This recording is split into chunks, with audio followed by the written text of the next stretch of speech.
بسم اللہ الرحمن الرحیم۔ السلام علیکم۔ ایک شخص ایک ذبح کی ہوئی مرغی لے کر مرغی فروش کے دکان پر آیا اور کہا، بھائی ذرا اس مرغی کو کاٹ کر مجھے دے دو۔ مرغی فروش نے کہا، مرغی رکھ کر چلے جاؤ اور آدھے گھنٹے بعد آ کر لے جانا۔ اتفاق سے شہر کا قاضی مرغی فروش کی دکان پر آ گیا اور دکاندار سے کہا کہ یہ مرغی مجھے دے دو۔ دکاندار نے کہا، یہ مرغی میری نہیں بلکہ کسی اور کی ہے اور میرے پاس بھی ابھی کوئی اور مرغی نہیں جو آپ کو دے سکوں۔ قاضی نے کہا، کوئی بات نہیں، یہی مرغی مجھے دے دو، مالک آئے تو کہنا مرغی اڑ گئی ہے۔ دکاندار نے کہا، ایسا کہنے کا بھلا کیا فائدہ ہوگا، مرغی تو اس نے خود ذبح کر کے مجھے دی تھی، پھر ذبح کی ہوئی مرغی کیسے اڑ سکتی ہے؟ قاضی نے کہا، میں جو کہتا ہوں اسے غور سے سنو، بس یہ مرغی مجھے دے دو اور اس کے مالک سے یہی کہو کہ تیری مرغی اڑ گئی ہے، وہ زیادہ سے زیادہ تمہارے خلاف مقدمہ لے کر میرے پاس آئے گا۔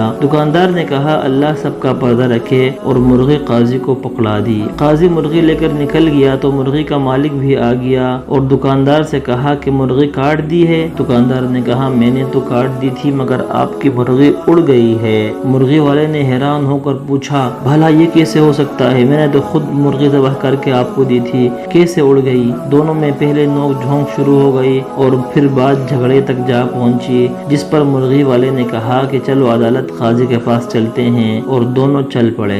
دونوں نے عدالت جاتے ہوئے راستے میں دیکھا کہ دو آدمی لڑ رہے ہیں، ایک مسلمان ہے دوسرا یہودی۔ چھڑانے کی کوشش میں دکاندار کی انگلی یہودی کی آنکھ میں جا لگی اور یہودی کی آنکھ ضائع ہو گئی۔ لوگوں نے دکاندار کو پکڑ لیا اور کہا عدالت لے کر جائیں گے۔ دکاندار پر دو مقدمے بن گئے۔ لوگ مرغی فروش کو لے کر جب عدالت کے قریب پہنچ گئے تو مرغی فروش اپنے آپ کو چھڑا کر بھاگنے میں کامیاب ہو گیا، مگر لوگوں کے پیچھا کرنے پر قریبی مسجد میں داخل ہو کر مینار پر چڑھ گیا۔ لوگ جب اس کو پکڑنے کے لیے مینار پر چڑھنے لگے تو اس نے چھلانگ لگائی تو ایک بوڑھے آدمی پر گر گیا، جس سے وہ بوڑھا مر گیا۔ اب اس بوڑھے کے بیٹے نے بھی لوگوں کے ساتھ مل کر اس کو پکڑ لیا اور سب اس کو لے کر قاضی کے پاس پہنچ گئے۔ قاضی مرغی فروش کو دیکھ کر ہنس پڑا کیونکہ اسے مرغی یاد آ گئی، مگر باقی دو کیسوں کا علم اسے نہیں تھا۔ جب قاضی کو تینوں کیسوں کے بارے میں بتایا گیا تو اس نے سر پکڑ لیا۔ اس کے بعد چند کتابوں کو الٹ پلٹ کر دیکھا اور کہا کہ ہم تینوں مقدمات کا ایک کے بعد دیگرے فیصلے سناتے ہیں۔ سب سے پہلے عدالت میں مرغی کے مالک کو بلایا گیا۔ قاضی نے پوچھا، تمہارا دکاندار پر دعویٰ کیا ہے؟ مرغی والا، جناب والا، اس نے میری مرغی چرائی ہے کیونکہ میں نے ذبح کر کے اس کو دی تھی، یہ کہتا ہے کہ مرغی اڑ گئی ہے۔ قاضی صاحب، مردہ مرغی کیسے اڑ سکتی ہے؟ قاضی، کیا تم اللہ اور اس کے قدرت پر ایمان رکھتے ہو؟ مرغی والا، جی ہاں، کیوں نہیں قاضی صاحب۔ قاضی، کیا اللہ تعالیٰ بوسیدہ ہڈیوں کو دوبارہ زندہ کرنے پر قادر نہیں؟ تمہاری مرغی کا زندہ ہو کر اڑنا بھلا کیا مشکل ہے؟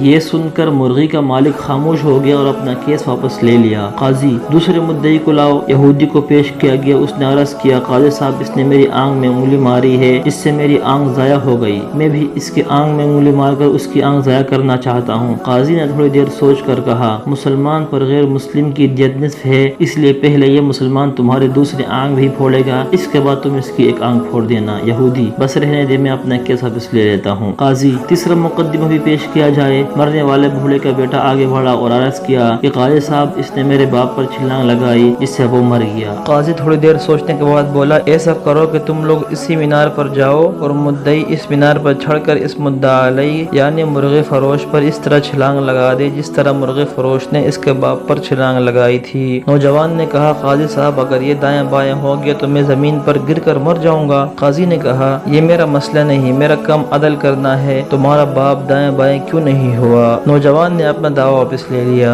دوستو، اگر آپ کے پاس قاضی کو دینے کے لیے مرغی ہے تو پھر قاضی بھی آپ کو بچانے کا ہر ہنر جانتا ہے۔ امید ہے پاکستان کے نظام عدل کے تناظر میں آپ اس کہانی کا مطلب سمجھ گئے ہوں گے۔